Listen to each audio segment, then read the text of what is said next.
Hello, I'm Ian Scales. You're watching TelecomTV's Alternative Agenda, and today I'm talking to Rupert Wood. Rupert is a principal analyst at Analysys Mason. Rupert, welcome. We're going to be talking about the data explosion, I suppose, and you basically call into question that there is a data explosion, and if there is, maybe there shouldn't be. Maybe we shouldn't be worried about it. Could you expand on that a little bit, please? Yeah, I'm looking particularly at the mobile side, and one of the things we've actually realised, looking at the wealth of good evidence about the amount of traffic that's going over mobile networks in Europe and North America, is that the rate of growth is far from the doubling every year that some vendors have described as being. Of course, this has been a long-term allegation, I suppose you could say, that the internet was gobbling more and more data, and that eventually there was going to be no more left, and everything was going to grind to a halt. Yeah. But your figures show that actually there was a lot of growth, especially driven by smartphones and so on, but that's starting to plateau. Is that right? Yeah, well, I'd say that there's a lot of... obviously, in the early stages of any growth curve, you're going to get some very high percentage growth rates.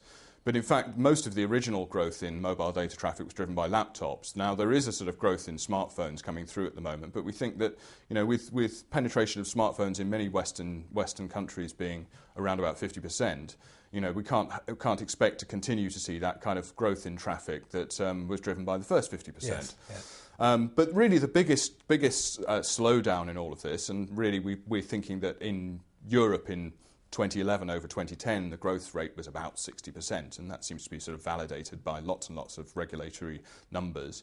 That the biggest decelerator in all of this was the use of home Wi-Fi, which is siphoning off huge amounts of traffic off mobile devices. We conducted a primary research survey which indicated at the end of 2011 that about 65% of traffic generated by smartphones in Europe was going straight onto Wi-Fi networks, overwhelmingly at home rather than in the public space. And this has slowed traffic down. So we saw 60% growth in 2011 over 2010, and we confidently expect it'll be lower in 2012 over 2011. So that's a kind of plateauing or a slackening off of the growth of mobile data. Yes, data. it's slowing down a bit. Yeah, and of course, despite perhaps predictions to the contrary, tablets haven't really driven the growth of mobile data either, because again they're predominantly Wi-Fi, aren't they? Yes, even more so than smartphones. Certainly, yes. I mean, in fact, our estimates are that only about 25-30% of tablets in Europe have a mobile connection at all. Yes. So the overwhelming bulk of the traffic, even of those that actually have a mobile connection, is home Wi-Fi. Okay. So the conclusion from all of that, because operators have been worried about the data explosion for so long, is that they should be going, yippee, it's not going to be as bad as we thought it was. But you think they should be thinking about this in a very different way. The idea that the data is slackening off is not good news for their business models at all. No, it isn't, and I mean, I think there's been far too much sort of panic in the market, which has in a sense generated sort of tiered pricing and whatever. That there is too much data and networks can't cope. Now, there may be some localized issues around that, and certainly metro cells. But in general, we think that our view is that the unit cost of mobile transport per gigabyte is actually declining by about 30% a year, mostly driven by spectral efficiency gains.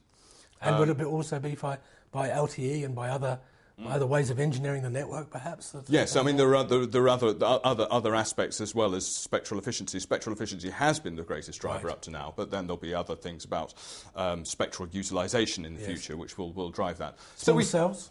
Small cells, are they going to possibly, play a big factor? Yes, possibly in certain areas. But if we take that 30% decline in unit costs going forward, and we think it's a reasonable assumption, then if you get 43% traffic growth on 30% decline in unit costs, then you end up with costs being stable. Yes. Okay. If you get more than 43%, then costs rise. If you get under 43%, then costs fall. Now, operators may well say, yippee, yes, costs are falling, but in a competitive market, if costs fall, then revenues fall. Yes. And we think there's a real danger that there will be no top-line growth in mobile data at all. And we think that in Europe, the growth rate going forward over the 5 years, the compound annual growth rate over the next 5 years will be substantially lower than 43% CAGR. And therefore, it's just becoming too damn cheap to do mobile data. Yes. So it's kind of paradoxical, isn't it? Because the very thing that they seem to be worried about, they shouldn't be worried about, and the thing they're not worried about, they really should be worried about. Yes, indeed. And I mean, I don't think it's a sort of... there are perhaps ways out of this to a certain extent. And I think, certainly US operators have been far more aggressive with their mobile data pricing. They're not looking at fixed mobile convergence. They're just pushing mobile as a product in itself. They've been far more aggressive in pushing multi-device packages and so forth. And certainly during 2011, I think, rather than this year, that has pushed revenues up, and so we've seen a good, strong growth in mobile revenues in the US, where on the back of strong data traffic growth. Whereas in Europe, we've had the opposite. We've had a decline in mobile revenues and a rather weak growth in mobile data. Okay. Now, in the US, it's slowing down now again. The latest annualized figures from the CTIA suggest, it was 20% over 6 months, which is 44% over 12 months. Yes. So what are some of the strategies then? Presumably there are other applications that, operators can see driving growth in the future. Things like M2M, for instance, which might pick up the pace a little bit. Maybe multi-device use, where people are using several devices rather than just having one smartphone. Given that those factors exist, what's your recommended strategy for carriers to follow? Well, I think I think European carriers can afford to be a little bit more aggressive with pricing, and particularly in terms of I think the multi-device strategy is a good one to carry on. It's where you focus your pricing on one particular device, and then you can add in extra devices on top of that, which appear to be good value for money, adding to the initial device that you really want. Yes. And I think that can generate growth. It's not cheap. I mean, in the sense that American carrier prices are not particularly low, but nevertheless they give the impression to the end user that the incremental cost of adding devices is much lower than buying a separate plan for that device, and that seems to have worked for a period of time. In fact, the importance of being a retailer of devices is going to be quite strong too. I know you often wonder whether telcos and the people that advise them recognise that you often hear about subsidies and how they've got to be got rid of because they're hobbling telcos, especially in the US. Whereas I think you're saying that actually it's the retailing of these devices that's going to be part of the solution. Well, yeah, I mean, I think there is a genuine and legitimate worry that introducing big fat multi-device plans and selling lots of data bundled in with devices actually sort of puts more pressure on the subsidy model.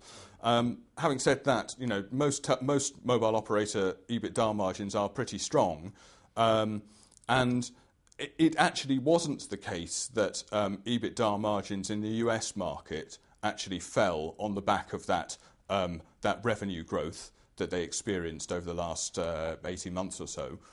In fact, they actually remain pretty stable. So I think it may be something of an exaggerated worry that pushing mobile data harder cripples EBITDA margins. Okay, so in summary then, more data good, less data bad. Yes. Okay, we'll leave it at that. Thank you very much, Rupert. Thank you.